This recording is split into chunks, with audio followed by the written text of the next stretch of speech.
It starts without warning. One morning, you walk into your garden. The cucumbers look healthy. The leaves are wide and green, catching the morning light. The vines are climbing. Everything looks exactly the way it should. Then you look closer. There, on the surface of a single leaf, a small, pale smudge. Dusty, white, barely the size of a fingernail. You might brush it off as dirt, you might not even notice it. But that tiny white spot is not dirt, it is alive. And in a matter of days, it will begin to consume your entire plant. Powdery mildew is one of the most widespread fungal diseases in the world of gardening and agriculture. It doesn't hide in the soil. It doesn't wait underground. It attacks right at the surface, on the leaves, the stems, the places where life happens. The fungus responsible is called Potosphaera xanthi *, a pathogen that has specifically adapted to target cucurbit plants, cucumbers, zucchini, pumpkins, squash. If you grow any of them, this disease is a threat you need to understand. What makes powdery mildew so dangerous isn't just what it does to the leaf you can see. It's what it quietly does to the whole plant over time. Left untreated, it weakens the plant from the outside in, and the damage it causes is irreversible.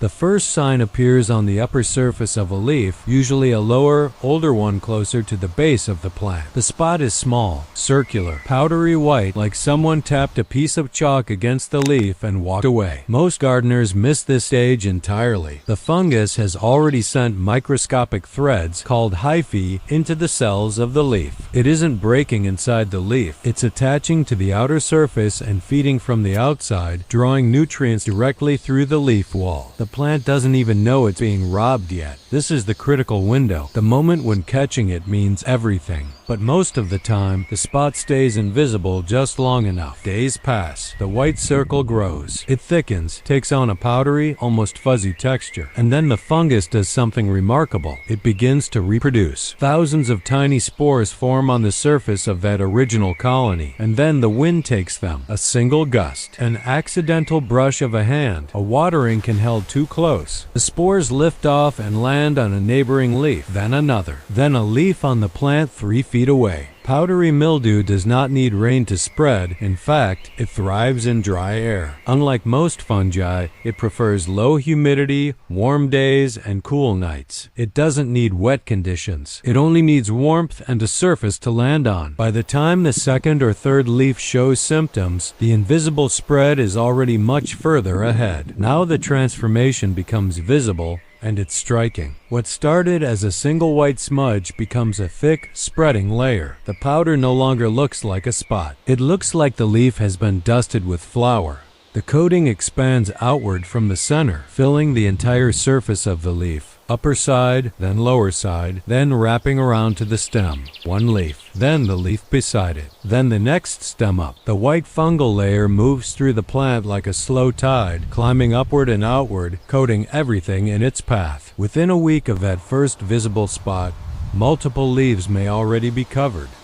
The plant is no longer just a plant. It is now a host, a living surface that the fungus is actively colonizing. From a distance, you might think the plant looks frosted. Up close, it looks sick. Because it is. Now the damage begins in earnest. The leaves under the fungal coating can no longer do their job. Photosynthesis, the process that turns sunlight into energy, requires clean, open leaf surfaces. The white coating blocks light from reaching the cells that need it. It suffocates the leaf slowly, like a film over glass. The first visible consequence is yellowing. The leaves begin to lose their deep green color. They turn pale, then yellow-green, then fully yellow. The edges begin to curl. The leaf dries out, becoming brittle and papery.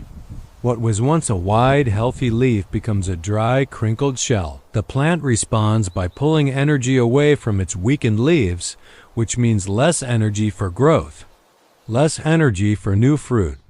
The cucumbers already forming on the vine begin to slow their development. They may grow smaller than normal. Some stop developing altogether. In severe cases, the plant becomes so weakened that it can no longer support the weight of its own fruit. The vines thin. The leaves drop. The entire structure that took weeks to build begins to collapse from the outside in. But this is where the story turns. You still have a chance to fight back, and the tools you need are probably already in your home. The first thing to do is make a baking soda spray. Mix 1 tablespoon of baking soda with 1 teaspoon of liquid dish soap into 1 liter of water. Shake it well. Spray it directly onto every affected leaf, upper surface, lower surface, and the stems. The baking soda changes the pH on the leaf surface, making it hostile to the fungus. Do this every 5 to 7 days. For stronger protection, use neem oil. Neem oil is a natural extract that disrupts the fungus at the cellular level. Mix 2 tablespoons into a liter of water, add a few drops of soap to help it blend, and apply it the same way, covering every surface thoroughly. Neem oil also helps prevent new spores from taking hold. And then, perhaps most importantly, improve the airflow around your plants. Powdery mildew thrives in still, stagnant air. If your plants are crowded together, the warm air around them becomes a perfect breeding ground for the fungus. Prune away the most heavily infected leaves. Space out the vines. Let the wind move through. This simple act reduces the environment the fungus depends on. Remove and dispose of infected leaves carefully. Do not compost them. Bag them and throw them away. Every infected leaf left on the ground is a reservoir of spores waiting to restart the cycle. Then comes the quiet work of waiting. After treatment begins, the change is gradual. The most damaged leaves will not recover, but they don't need to. What you're watching for is the new growth. Fresh leaves begin to emerge from the growing tips of the vine. They unfurl green, clean, uncoated. If your treatment is working, these new leaves stay that way. The fungal spread slows. The white coating on older leaves stops expanding. Over the course of 1 to 2 weeks, the plant finds its footing again. The remaining healthy leaves begin driving photosynthesis once more. New cucumbers start setting on the vine. The stems that look tired and pale start pushing forward again. The plant does not forget what happened to it. The damaged leaves are a permanent record of the fight, but the plant itself, with support, can recover, produce fruit, and finish the season. Prevention, though, is always better than recovery. Choose cucumber varieties that have been bred with powdery mildew resistance. They exist, and they make a real difference. Space your plants at least 60 centimeters apart when you plant them. Water at the base of the plant, never from above. Wet leaves invite further disease.